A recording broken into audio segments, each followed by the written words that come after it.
Amigos de Plano Informativo, gracias por acompañarnos. El día de hoy me da muchísimo gusto saludar porque tengo aquí en el estudio al senador Eli César Cervantes Rojas. Eli, ¿cómo estás? Muy contento de estar aquí. Justo estoy diciendo que no te digo César nunca. Sí, ¿no? Y te faltó Eduardo. Ven, ni modo. Ese día era 3 por 1. Aquí estamos muy gustosos de estar contigo. Eli, pues bueno, en estos momentos estás en el Senado, estás ocupando este cargo, que bueno, es de los más importantes, al menos en el tema legislativo. ¿Qué se está haciendo? ¿Qué se está haciendo para San Luis Potosí, desde el Senado para San Luis Potosí? Mira, de la parte, yo creo que ahorita lo que hemos hecho es a nivel nacional. A nivel nacional, pues se han ido construyendo los programas sociales, se ha ido fortaleciendo la economía popular, hay iniciativas sobre todo orientadas a la población y eso la gente lo siente, lo vive, porque muchas veces los números que te da el INEGI u otras mediciones no responden a lo que realmente los ciudadanos están sintiendo en su bolsillo, ¿no? Te dicen, hubo recesión y la gente pues no le entiende, no sabe lo que sabe es claro, cómo está el costo de la canasta básica, etcétera.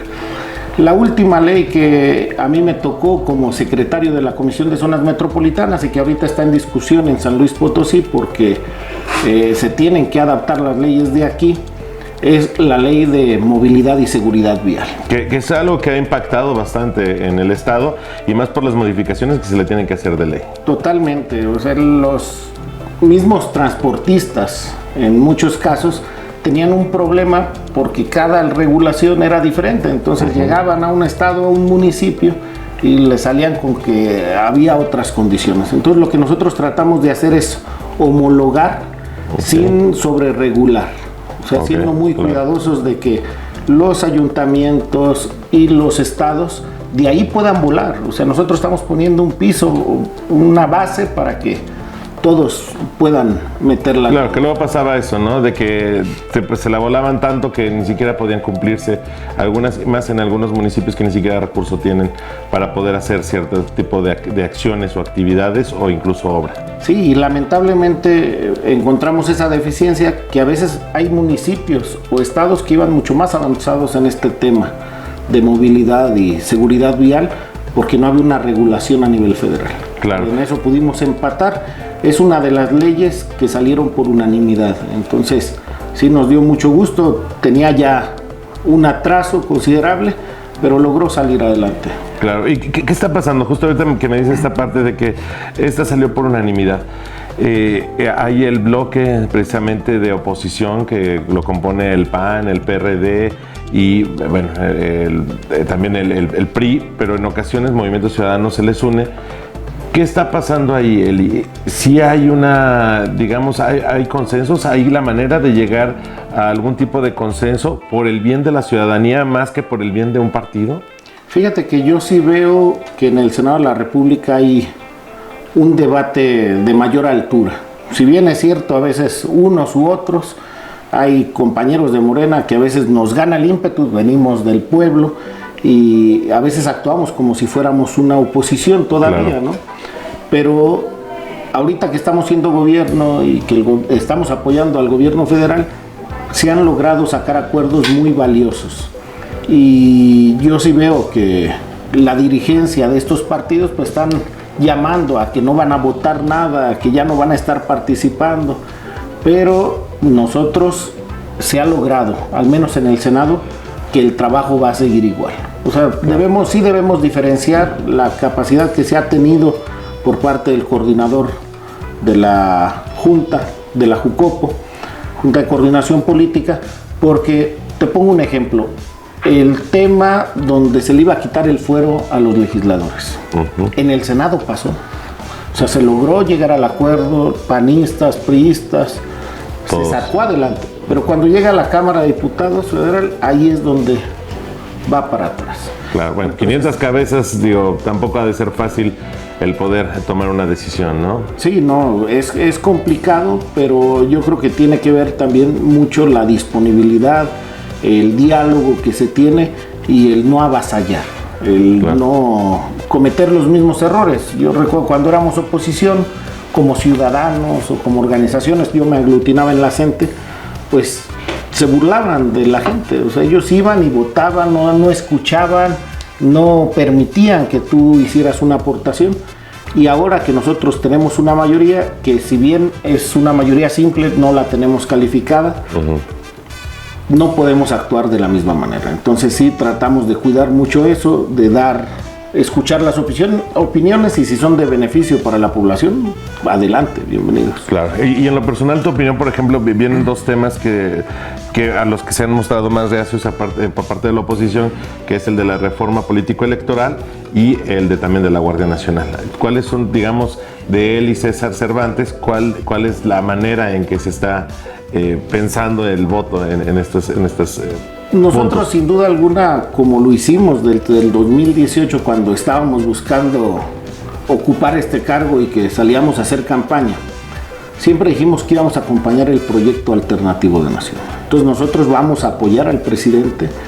El tema de la Guardia Nacional es un tema muy importante porque es lo que estamos padeciendo ahorita, no nada más en San Luis Potosí, en todo el país. El tema de la inseguridad, personas armadas, y si hacemos a lo mejor una medición, una encuesta a la población, si se siente segura, yo creo que los datos no serían muy favorables. Y si... Que ahí el tema es la militarización, ¿no? Que temen a la militarización por la cuestión de derechos humanos principalmente. Pero no es tanto una militarización. Mira, si vemos el tema de los policías estatales y los policías municipales enfrentando al crimen organizado, Pocas posibilidades tienen. no hay condiciones. Y lamentablemente en nuestro país hay muchas armas que se han traficado. El canciller ha estado avanzando en ese tema y yo creo que es una postura muy firme. Pero sí tenemos que ver la manera de cómo la Guardia Nacional no se pervierta, en primer sentido. Que siga siendo ordenada, que pueda atender a la sociedad civil, pero con una educación castrense. O sea, no necesariamente que se militarice el país, pero sí darles mayores facultades para que puedan intervenir y que no tan fácilmente se coludan con el crimen organizado. Y en el caso de la reforma política, ¿ahí cabe, digamos, el cabildeo entre, digamos, Morena y sus aliados y la oposición?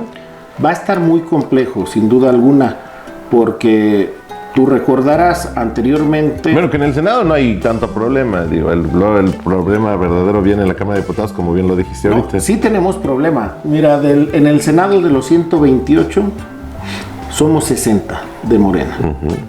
Y junto con los aliados no alcanzamos la mayoría calificada. Todavía no alcanza la mayoría calificada. No la alcanzamos. Entonces, sí necesitamos los votos de la oposición. Algunas veces nos dicen, oye, es que debería ser más duro, deberías atacarlos. Pero ¿eso a qué nos lleva?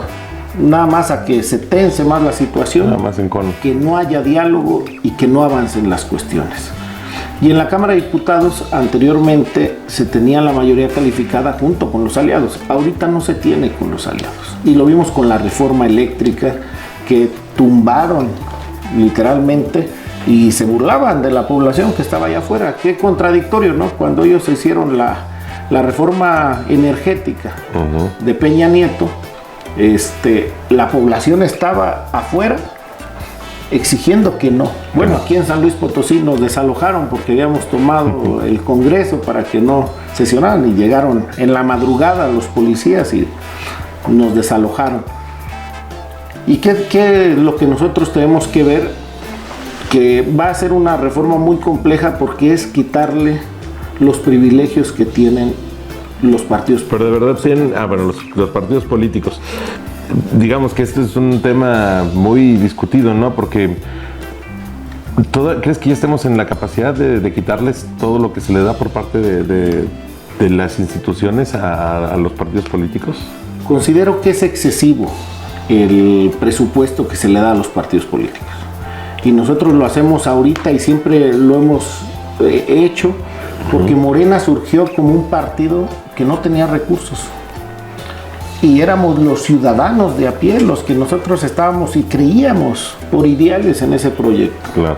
Y el problema es que cuando ya entra el financiamiento, cuando ya hay nómina, cuando ya puede ser un empleo, hay más personas que quieren entrar, no necesariamente por los ideales, sino por ser una manera de trabajo. Y creo que esta reforma, si logramos disminuir el presupuesto, va a ayudar a que las personas que realmente están interesadas en una cuestión ideológica puedan participar en los partidos políticos como lo hacíamos. Por eso no nos asusta. A los que estamos acostumbrados a chambear o a meterle incluso por lo que creemos, no nos debe asustar esta reforma. ¿Tú ves que prospere? Yo la veo muy complicada. O sea, es el tema de los plurinominales también, y yo creo que los partidos pequeños, como viene, no creo que la acepten. Vamos a tener que dialogar mucho, vamos a tener que hacer modificaciones, sin duda alguna. Algunos compañeros a veces te pueden satanizar porque dicen, oye, el presidente dijo que no le mueva ni una coma. Pues sí, pero si no le movemos ni una coma, tan sencillo no pasa. Claro. Entonces hay cosas que se pueden mejorar, que se pueden dar un avance. Vamos a decir, si no se va a lograr todo, pero logramos tener un avance, yo creo que lo tenemos que sacar. Esa es la prioridad. Y no vamos a ir poco a poco. Tenemos que ir poco a poco, hasta donde alcance. ¿Qué otros temas hay pendientes en el Senado de ahorita? Bueno, yo creo que el mayor que tenemos ahí atorado es el de cannabis, ¿no? Ah, claro. El cannabis nos volvió... Es todo un tema y por el cual se han hecho mesas, incluso por parte del Senado, por Cámara de Diputados, y no se llega a un acuerdo ni a un consenso. No se llega. Es un Frankenstein, pero todavía ni siquiera se levanta, claro, porque nadie está de acuerdo en ese tema. Es uno de los que se tienen rezagados, se vienen otras modificaciones, por ejemplo, en el tema de estipular cuáles son o cuáles deben ser las zonas metropolitanas. Hay 7 en el país. San Luis Potosí no está considerado como zona metropolitana, pero luego vemos la problemática de que como son recursos de un municipio o de otro. El tema de las gestiones para una obra en común es más difícil, muy complicado. Entonces lo que vamos a estar trabajando también en parte de lo que es mi agenda como secretario de esa comisión es poder avanzar y esperemos sacarlo en lo que queda de esta legislatura. Bueno, de todas les queda un buen rato, Eli. 2 años. 2 años. 2 años. En el que se pueden hacer muchísimas cosas. Claro que sí. ¿Te llegan alcaldes, te llegan funcionarios estatales para pedir apoyo para mayor número de recursos? Sí, hay compañeros, bueno, y incluso funcionarios del mismo gobierno del Estado nos han buscado, hemos platicado con todos. Es parte de la responsabilidad que tenemos. Nosotros en el Senado de la República representamos a las entidades federativas. Sin Senado de la República no hay país. Claro. Porque es el pacto que existe entre todos los estados. Y sí tratamos de darle la atención a todos los ciudadanos, desde las personas que van y que tienen una iniciativa. Yo estoy por abrir una página, porque yo vengo de la ciudadanía, y yo sé que hay muchos ciudadanos que tienen buenas propuestas. Claro. Entonces, si podemos ser la voz en los temas de agua, en los temas laborales, yo he tratado, estamos trabajando una reforma porque tenemos el tema de la ley del ISSSTE, por ejemplo, claro, que aumentó y que muchos de los que entraron después de la aplicación de la ley del ISSSTE ya no tienen derecho a jubilación ni a pensión. Claro que es todo un tema, ¿no? Y más porque la pirámide poblacional está avanzando en ese rumbo de que todos casi al mismo tiempo vamos a ser viejitos. Sí, y entonces tenemos que garantizar que tengan una vejez digna. Claro. Si bien se ha apoyado, y es un tema que también algunos maestros jubilados me han hecho llegar, el tema de las sumas. Yo ahí no me he metido tanto porque creo que debe haber cierta empatía.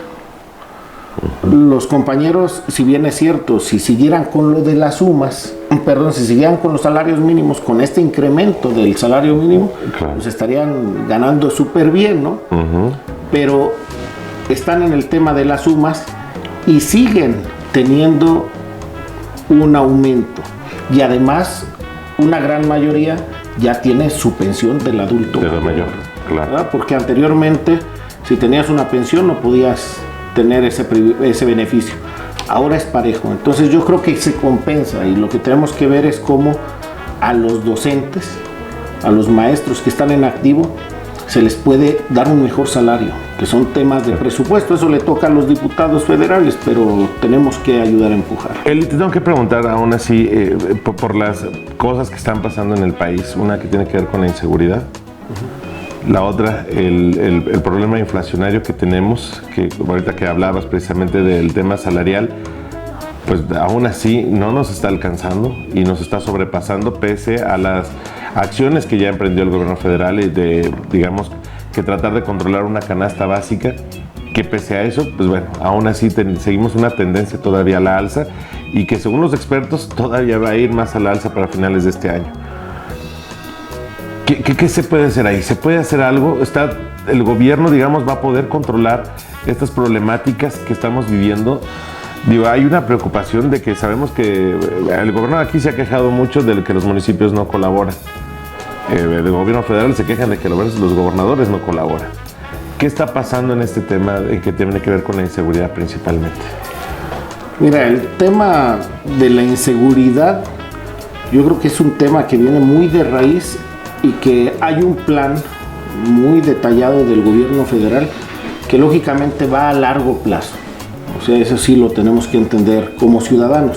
No es algo que se va a dar de la noche a la mañana. Es un tema que tenemos pendiente y que tenemos, incluso yo he dicho públicamente que tenemos que hacer una revisión. Hace poquito daba unas declaraciones donde gentes por lo que está pasando allá en El Salvador, en el sur, claro, en la Mara, se están viniendo por México. Entonces, claro, o sea, mientras allá atacan toda esta problemática, sí, pareciera que, bueno, efecto cucaracha, dice, sí, ¿no? Entonces, para no ser aprendidos, se vienen a México. Entonces yo le solicitaba a la Secretaria de Seguridad Pública que Potosina, por cierto. Potosina, que nos diera un informe de cuál es la estrategia que se está o que se va a llevar a cabo, ¿no? Y ese tema sí lo tenemos nosotros que ir fortaleciendo. O sea, sabemos que no es una asignatura pendiente. El presidente en su estrategia está tratando de atacar de raíz el problema, porque no se va a resolver con violencia.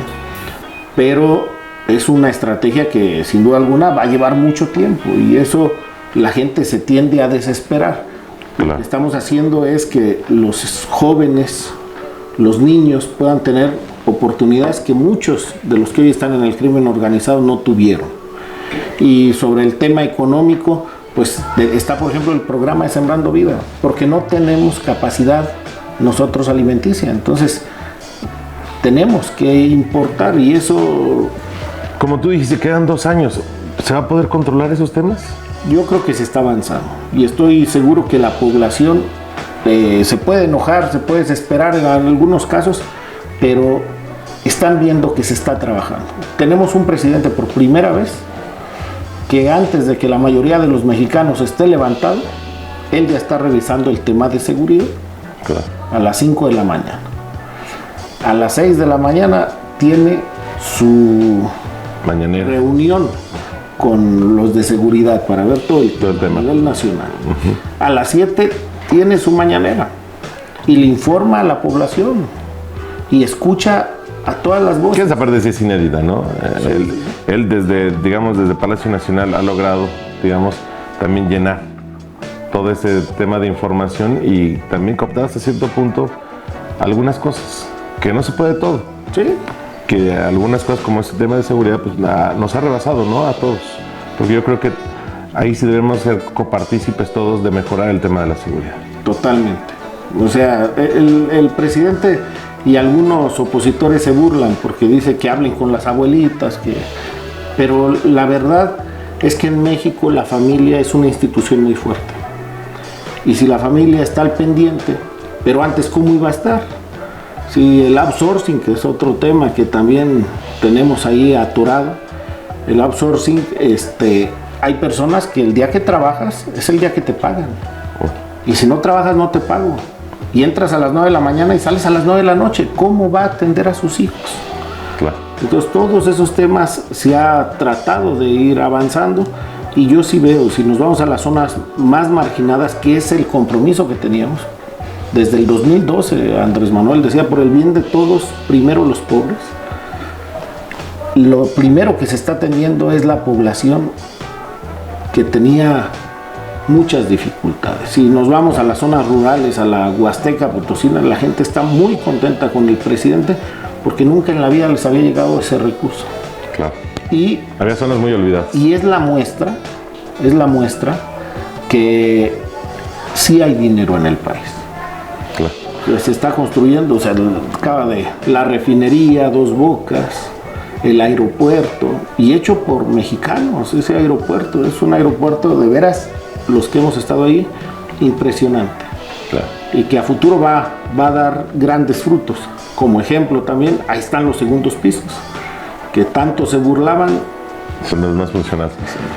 Eli, por último te quiero preguntar, y cambiando un poquito de ámbito, las renovaciones de los comités estatales de Morena, que bueno, que seguramente van a también a redundar y se va a terminar ya, digamos, de conformar con un cambio nacional. ¿Cómo ves aquí en San Luis Potosí a Morena? Hay un presidente que de por sí ha sido pues algo opaco, ha sido algo, pues no sé, olvidadizo del mismo tema de Morena. ¿Cómo ves? ¿Qué tiene que pasar con la renovación? ¿Ya hay cuadros? ¿Sí hay cuadros o para hacer una renovación completa del partido aquí? Vamos a estar observando todo lo que ocurre.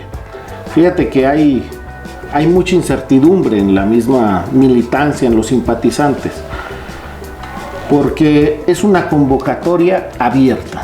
¿Qué quiere decir? Que cualquier persona puede participar. Entonces, en ese tenor, sí tenemos que cuidar algunas cosas. A mí me parece buena en un sentido porque se va por fin a regular el tema del padrón. Claro. Que tanta falta nos hace, ¿no? Claro. Y que ya no saber con quién cuenta. Saber con quién se cuenta. Pero, ¿cómo va a ser esta convocatoria? Mira, del 1 de julio hasta el 15 de julio, la gente se va a poder registrar para ser consejeros. Ok. Y para registrarte, pues haces una semblanza desde cuándo tienes participando, si tienes tu credencial del gobierno legítimo, alguna de Morena, un nombramiento, cuestiones, los agregas para realmente que quien está participando de consejero pueda quedar. Ya una vez que se registraron las personas, el comité ejecutivo, la comisión que está de elecciones, que se conforma por 5 integrantes, va a revisar quiénes son los que van a poder contender. O sea, se pueden escribir 1000, pero solo van a quedar hasta 200 hombres y hasta 200 mujeres. Y yo creo que sí se van a inscribir más de 200. Ya una vez que se hayan inscrito esas personas, va a salir publicado un listado de quiénes son los que fueron acreditados, y el día 31 van a estar ahí a la vista los nombres de los hasta 200 hombres y 200 mujeres para que la gente pueda votar, pero son hombres. Entonces tú llegas con tu credencial de elector. Son demasiados, ¿no, Eli, para elegir? Es muchísimo. Morena está hecho desde sus orígenes para que el que más se mueva, el que más conozcan, porque a lo mejor habrá personas que uno no conoce. Pero eso también ha causado dudas al interior del Morena, ¿no? No, es que es muy riesgoso porque también abre las puertas a que gane el que tiene el poder económico. Claro. O la capacidad de movilizar. O para esos, porque pues la capacidad de movilizar, digo, no importaría, digo, por algo moviliza. Pero alguien que, digamos que nada más porque le inyectó dinero a una campaña. Sí, porque vamos a decir, uno como ciudadano va y habla con los compañeros y le dice, yo quiero participar, apóyenme. Y ese ciudadano que va, se afilia, y ya una vez que se afilió, vota, y le van a dar para que vote por un hombre y por una mujer. Los 5 hombres más votados y las 5 mujeres más votadas. Pero a lo que nosotros le tenemos que apostar como ciudadanos es a la participación del ciudadano. Porque si no, alguien que pertenece a una organización y que puede ser clientelar o eso, o a un grupo o un sindicato, pues se va a llevar la tajada por indicaciones, y entonces esos serían los consejeros. Claro. Entonces sí tenemos que estar muy atentos a cómo se desenvuelve la jornada electoral, que bueno, dicen que es una asamblea fluida. Pues es como una jornada electoral y esperemos que... Tema difícil, ¿no? El del partido. Muy complicado. ¿Tú cómo ves, cómo ha actuado la dirigencia aquí estatal?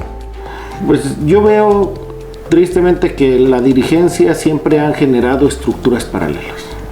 Claro. O sea, sí es cierto que no ha habido el activismo que debiera tener. Si alguien se mete como presidente del partido, debe estar de tiempo Siempre, completo claro, a las cuestiones partidarias. Pero lo cierto... Pareciera olvidado, ¿no? Aquí el partido. Sí, Morena, bueno, yo vi el evento de Aranzazú y no convocaron a ningún consejero estatal, no convocaron a ningún miembro del comité. A mí no me convocaron, yo tuve una reunión ese día, bueno, una plática con estudiantes de posgrado de la Universidad Marista que me invitaron. Y yo veo que realmente falta organización. Y entonces ahí es donde uno tiene los temores de que los grupos de poder u otras personas interesadas quieran adueñarse. O incluso otros partidos, ¿no? Otros partidos u otros gobiernos. Ni modo. Tremendo. Eli, pues qué interesante. Espero que vuelvas pronto para que nos platiques más precisamente de tanto de lo que pasa en el Senado como de lo que está pasando en la vida interna también del partido, porque también, bueno, cada vez estando más cerca también de estas elecciones, ya viendo algunos candidatos que alzaron la mano, bueno, precandidatos o aspirantes, ya no sé cómo decirlo. Corcholatas, cerró, bueno, tantos nombres ahora, ¿verdad? Que, bueno, seguramente va a ser tema del que tendremos que hablar, Eli. Estamos en la mejor disposición, ya sabes, con mucho gusto. Aquí un saludo para todo tu auditorio que te ve. Muchísimas Vean Plano Informativo. Gracias, Eli. Por lo pronto, usted quédese en nuestras redes sociales y no olvide también consultar nuestro periódico impreso. Nos vemos en la próxima.